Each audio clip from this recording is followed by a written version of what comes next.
Hello, I am so excited to be making this video talking about Baroque ornamentation and specifically through the lens of one of my arias for the semester, Da Tempeste in un Franto by Handel.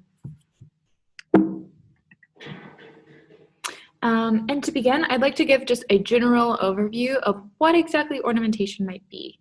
And these are a few of the key things that I'd like to touch on. It's decorative. It's not our structure, right? We can't alter what has been given to us harmonically, but we can certainly add some sprinkles on top, and that's what this is.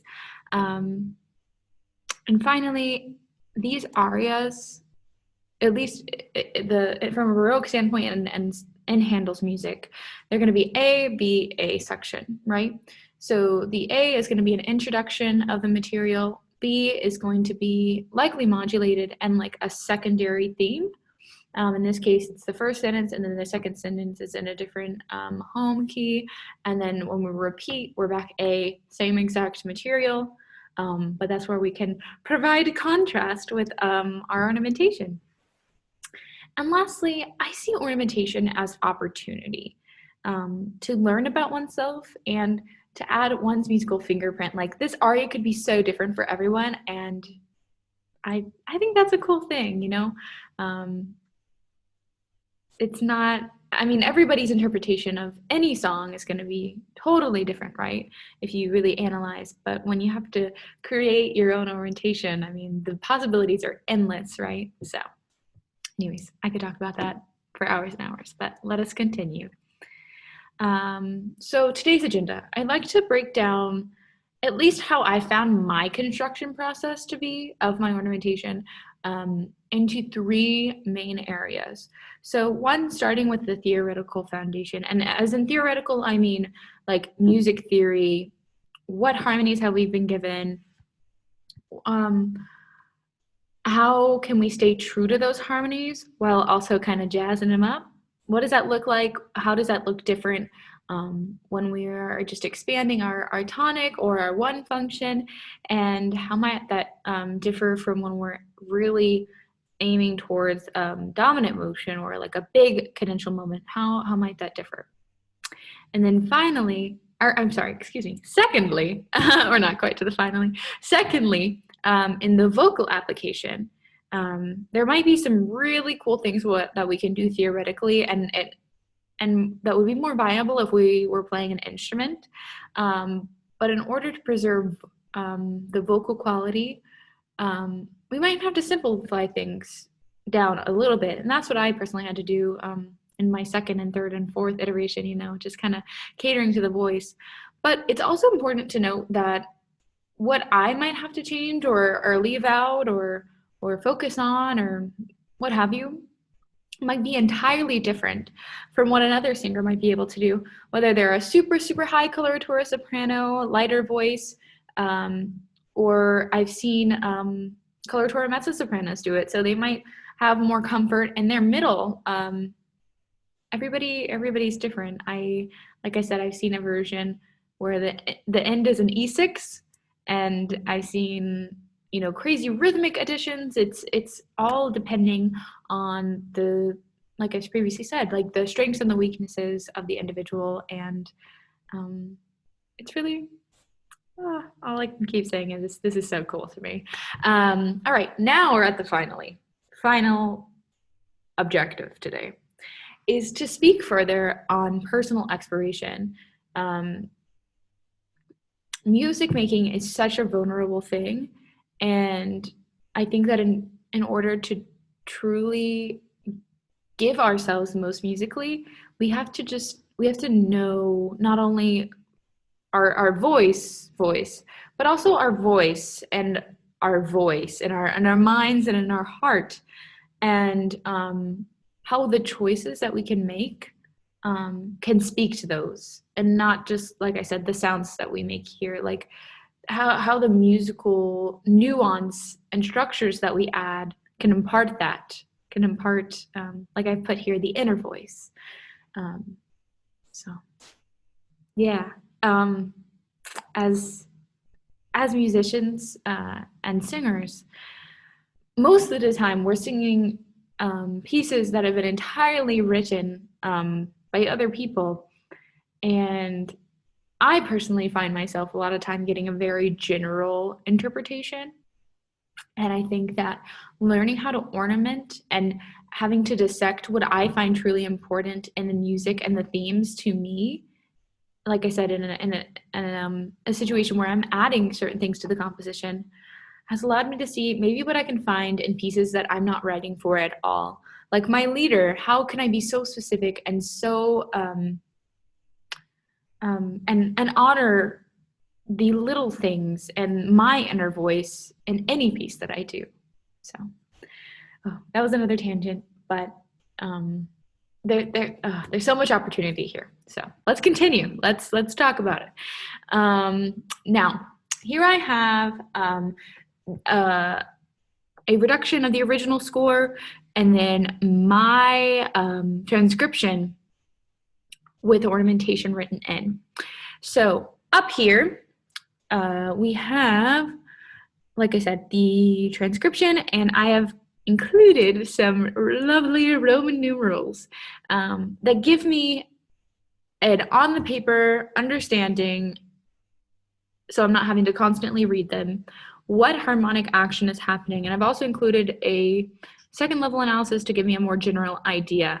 I know some of us have different relationships with the Roman numerals and harmonic function, and some of us love it. I'm personally a nerd, and I absolutely adore having to do Roman numeral analysis. I think it is like putting a puzzle together. But anyways, without further ado, it gives us a really great understanding of where the phrase is going, you know, from a sonic standpoint. Ow, I just hit my elbow. You know, keeping it real. So on a deeper level, besides the drive of the phrase, like I said, from tonic, predominant to dominant, we also have this play of, we kind of have a sparse accompaniment here. Even this is just kind of doubling what I'm doing, adding a little bit of voicing. But here we just have, instead of a 4-voice texture like in a choir, we just have 3 voices. So we have 1 in the bass, 2 in my part, and those kind of play out as so, la, so, or do, do, ti, do, technically 2 voices in 1 line, right? So in order to differ that, but stay true to this drive and exactly the same Roman numeral structure that's denoted for us in the basso continuo, I've just filled in the last voice, if you will, or the last set of chord tones. So we now have so, la, so, which is 1 voice, and then we have do, do, ti, do, which is the same voice that we have here. And then we have, this is so much fun, fa, mi, re, mi, fa. Then all the voices come into 1. So like I said, I've just filled in the last voice in chord tones while still remaining true. So you can, there's a lot of opportunity. But then on a more simple level, but still kind of staying with like the theory on the page writing direction. If you look here, and here, this is the exact same musical material. I have not altered the pitches, added any chord tones, nothing, same thing. The only thing I've done here is added texture, and I wanted to include via staccati. And the reason why I wanted to include this was to show that ornamentation doesn't have to be a drastic change throughout the whole thing. You know, from the beginning to the end, I started more simply, and then I added increasingly more complicated ornamentation. But even the little differences can add a lot, and in this character, the texture. So, yeah. Okay, moving on. That's the theoretical application for you. Now, with that said, once we've gone and we have written and considered all the theoretical things that are certainly going to be important, like I said, the number one importance is going to be keeping it sounding like the same song, but a little spicier of the same song, right? That is our number one priority. But then right neck and neck, the next thing is going to be actually how do we impart this in the voice? How do we take what's on the page and maybe even certainly what I've had to do alter what we've transcribed onto the page to make it actually performance friendly. So here I have included a no version, a very first round version, and a closer to what I'm thinking might be my final product, at least at this 19-year-old version of the aria. So going back up here, this line of text is "Se poi salvo, giunge in porto," which means if we're able to arrive in port, essentially, right? So we're talking about a boat, but I mean it's just poetry. But anyways, because it talks about the boat, I wanted to impart some kind of wave motion into the line, and that's what I did kind of achieve that in the first round. Here we have da da da da da, right? We have this ooh like a wave. Which it's good. I got that effect. However, I have decided that this dip to the D sharp is just a little too much in this ornamentative section, like my middle voice. By the time I'm singing for 6 months, oh gosh, 6 months. No, hopefully no one's singing this aria for 6 months. 6 minutes, it's gonna be tired, right? I have this E, but that's pushing it. So here what I've done instead is I've kept this kind of musical painting, if you will, of the wave. Here we go. But instead of dipping back down to this D sharp, I've just done an octave displacement. So exactly, it maintains the harmonic quality, going back to the theoretical standpoint on things. But also, it's a little more young soprano friendly. So we like octave displacement. Alrighty. Now, all these disciplines interweave. So I'm going back to the theory thing, but I promise it's going to prove a vocal point. Here we go. So in this phrase, we have just a long, I have it denoted here, a long drawing out of cadential motion. Now, this is through the use of some deception here, and going back and forth, predominant, dominant, da, da, da, da. But still, like I said, on the long draw out, just dominant motion, prolonging it as much as possible to make the reaching of the home really poignant. Okay, so now this first version, if I'm honest, was definitely completed after I got home from work one day, and I think I published it at 2 a.m. And looking back, I'm laughing because I just see how nerdy that was and how excited I was about creating this ornamentation. But also it's a reminder, mid-semester reminder, sleep, eating, rest in general, drinking water is priority, and then we can do our musical work and all of that jazz. All right, so that first, because while I did stick to the harmonic qualities here, adding a staccato C sharp and a B is a little hairy, So what I've done instead is kind of took the same approach that I did on the last page, which was adding voices to the harmonies. But I also have kept the range more modest and stuck to the shape of the phrase. So yeah, if you can see my little notes, I put 2 Queenie. In my email to Professor Wiley, it was less Cunningham and more Cleopatra. So yeah, and like I said, the voicing here is la so fa and re do do do, and then fa mi re, and then they merge into one voice with like 16th notes again. Yeah. Oh, and then my last little vocal addition here is from this note and this note. So just a little passing tone to kind of prepare these little 16th note ideas. Um, yeah, and once again, what might be a vocal challenge for me, and especially tempo is key. Keeping the tempo going, keeping the energy flowing. Um, Professor Wiley suggested to me that like this is what makes these maintaining the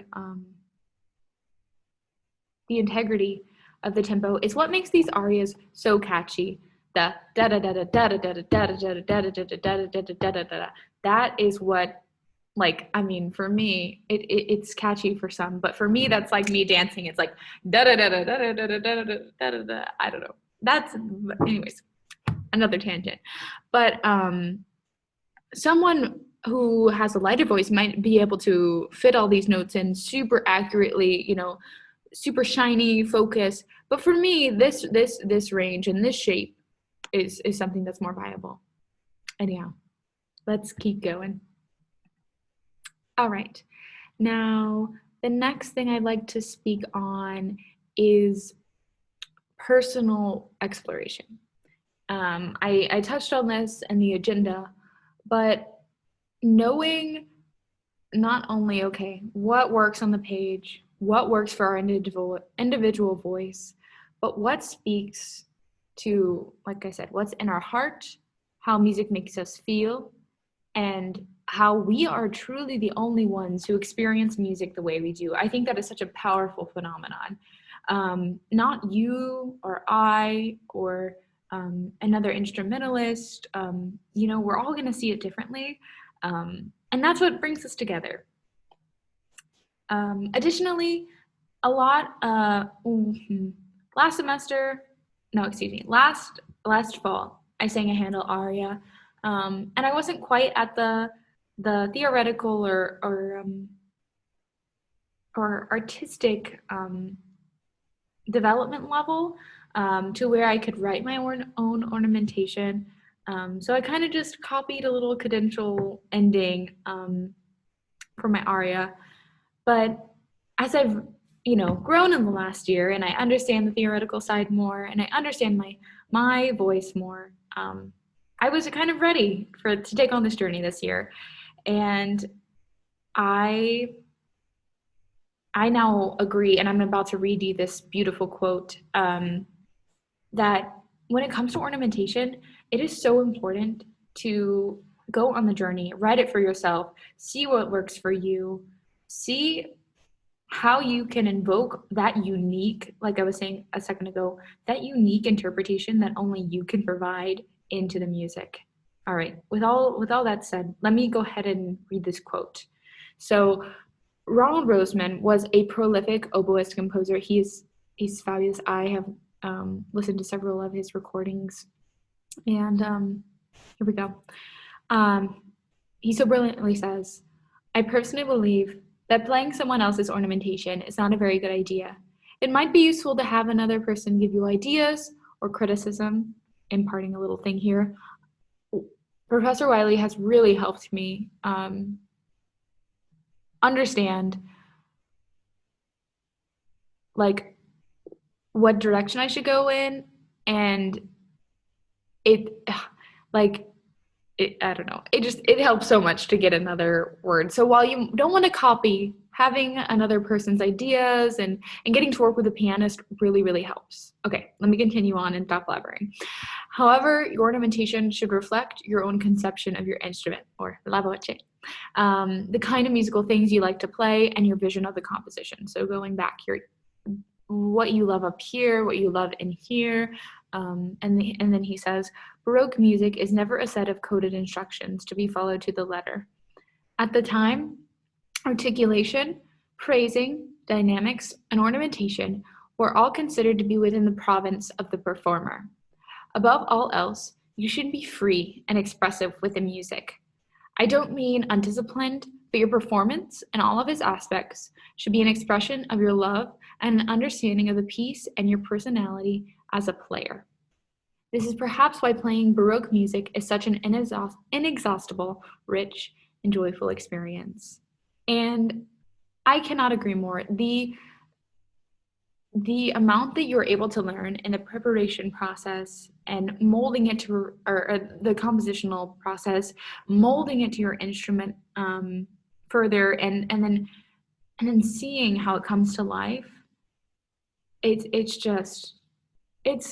mind-blowing. And I think, I mean, like, this has been the whole theme of the whole presentation, but like, it can teach us so much, once again, about our technical voice, how we might differ from others, what we can provide to music.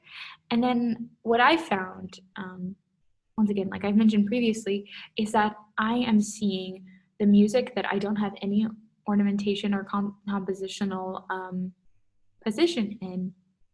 I find myself able to provide more specificity to my interpretation, and I think that's why this is such a valuable exercise. So, beautiful quote, amazing. And just to recap, we talked about those Roman numerals, sticking to harmonies, harmonic drive, and how we can keep it forward without making it sound too crazy. And then the voice. One of the things that as performers is necessary is to know what we're really, really good at, what we're not so good at, and highlighting our strengths. Yeah, like, another beautiful opportunity. Like, there are just an infinite amount of ways that this can be ornamented. And so I've watched so many of these, and each one of them is just, like I said, a fingerprint. So yeah, I started out pretty ambitious and have kind of tailored it now, but just I'm also excited to see how it grows over the semester with my voice. And then maybe if I revisit this in a couple years, what I might be able to add back, or what might feel different. It's just, ooh, yes, okay. Handel, Baroque, yep. All right, and then lastly, we talked about becoming, learning to be vulnerable with one's voice and as a conduit for music, and knowing what is uniquely compelling to us, be that the little finite things in the harmonic construction, or nuancy things, or the thematic themes that are super drawing to us. You gotta explore, but I think the explorative journey is a good one. So yeah. And with all that, those ideas kind of thrown your way, I hope this might inspire you to give some Handel arias a look. I'm sure, most of you guys are grad students, so I'm sure a lot of you have already dove into this and written several arias worth of ornamentation. But in the case that you haven't and you're interested, I recommend it. Like I said, I've learned so much about the music, the style, my voice, where I'm at, what artistic things are important to me. And I don't know. For me, that's why I do it, right? It's carrying on the tradition of music and learning how to become a part of that tradition, like the ornamentation. Like in the quote, he said, there's no like rule book, which is so scary. But that's the exciting part, is you kind of just have to learn this language, right? I think the only thing that I can compare it to in like a modern sense is like pop riffs. Like when someone does like a cover, like there's no way to denote that truly.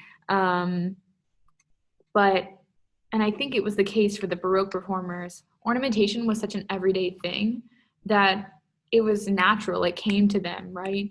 And same thing like with pop singers. Like they're just gonna riff however, and it's just they'll know what works and what fits in certain situations. Anyways, but going back to embodying tradition, like that is why I do what I do. And of course, the hope is that when I perform them, and hopefully when things truly go back to normal, which I have faith that we will, be in the hall soon enough.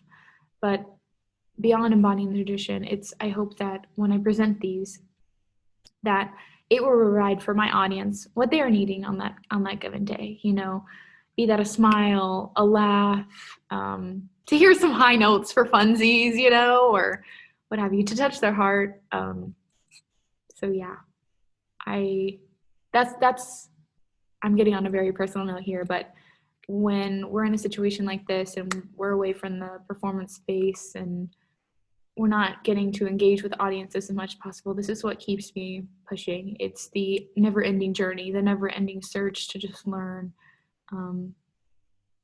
because I know that we will be sharing ever soon enough. So I hope you'll have a great night. And to be a YouTuber here, I'm going to put a few materials in the description box below, to include a few of my favorite recordings of this aria. The first being Beverly Sills, the Queen, Miss Bubbles, the Queen of Ornamentation. And then one that's just, I mean, another high soprano, but oh, this girl, she just goes off. Barbara I can't remember the last name, but she is fantastic. She was the cover for Kathleen Battle and stepped in, and her version is just like fireworks, and I think you guys will love it. Additionally, I'm going to put down below my muse score of my latest iteration of ornamentation for you guys to maybe take a look at. And then finally, I'm going to put the blog of Ronald Roseman, because I just included a short little clip, but I think his take on Baroque music is quite fascinating. So yeah, without further ado, I hope you guys are having a great week and continue to have a great week. And until next time, I'll see you guys. Bye-bye.